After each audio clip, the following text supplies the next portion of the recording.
గతంలో లడ్డు వివాదాన్ని చూసాం మనం. లడ్ లడ్డులో ఏం కల్తీ జరక్కపోయినా సరే, లడ్డులో కల్తీ జరిగింది. హిందూ మనోభావాలు దెబ్బతినేసే విధంగా చేశారు గత ప్రభుత్వం అనని పవన్ కళ్యాణ్ గారు అసలు మామూలుగా కాదు రెచ్చిపోయారు. సనాతన ధర్మం, సనాతన ధర్మం, సనాతన ధర్మం అని.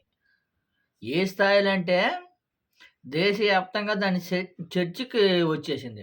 ఏంది తిరుమల తిరుపతి లడ్డు ఎంత దారుణంగా అపవిత్రమైందా? దీని గురించి పవన్ కళ్యాణ్ గారు గానియండి ఎంత స్థాయిలో మాట్లాడుతుండ్రో సనాతన ధర్మం గురించి, సనాతన ధర్మం గాని ఆయన ఒక్కడే సనాతన ధర్మం గురించి పోరాడుతున్నాడా? సనాతన ధర్మంలో ఆయన ఒక్కడే పుట్టాడా? అనే విధంగా.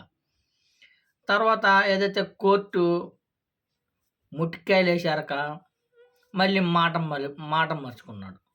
మళ్ళీ పైపెచ్చు ఈ పాపం పోవటానికి అనని విజయవాడ కనకదుర్గమ్మ గుడి మెట్లు కడగడం అదొక నటన. అదొక డ్రామా క్రియేట్ చేశాడు. తర్వాత అక్కడి నుంచి తిరుపతి మెట్ల ద్వారా నడిచిపోవడానికి అదొక నటన క్రియేట్ చేశాడు.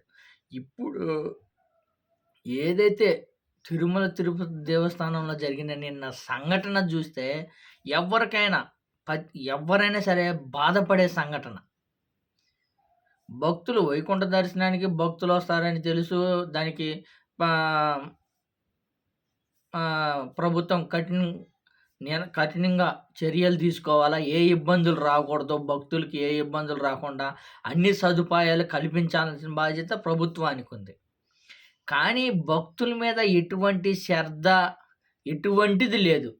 కానీ సినిమా ఫంక్షన్లకి, సినిమా ఈవెంట్లకి వాటికి 4-5 రోజుల ముందు అధికారులని ప్రభుత్వం సంబంధించింది కాకపోయినా సరే సినిమా ఈవెంట్లకి అధికారులని, ప్రభుత్వ అధికారులని, పోలీస్ డిపార్ట్మెంట్‌ని మొత్తాన్ని తీసుకొని కట్టడిదిట్టగా ఏ ఇబ్బంది రాకూడదు హీరోలకి, సినిమా హీరోలకి ఏ ఇబ్బంది రాకూడదనే విధంగా పకడ్బందీ ఏర్పాట్లు చేశారు. తిరుపతి దేవస్థానంలో అసలు ఏమి సౌకర్యంగా లేకుండా చేసి భక్తులకి ఇబ్బంది జరిగే విధంగా చూశారంటే చూడండి ఎంత దారుణంగా వ్యవహరించారో.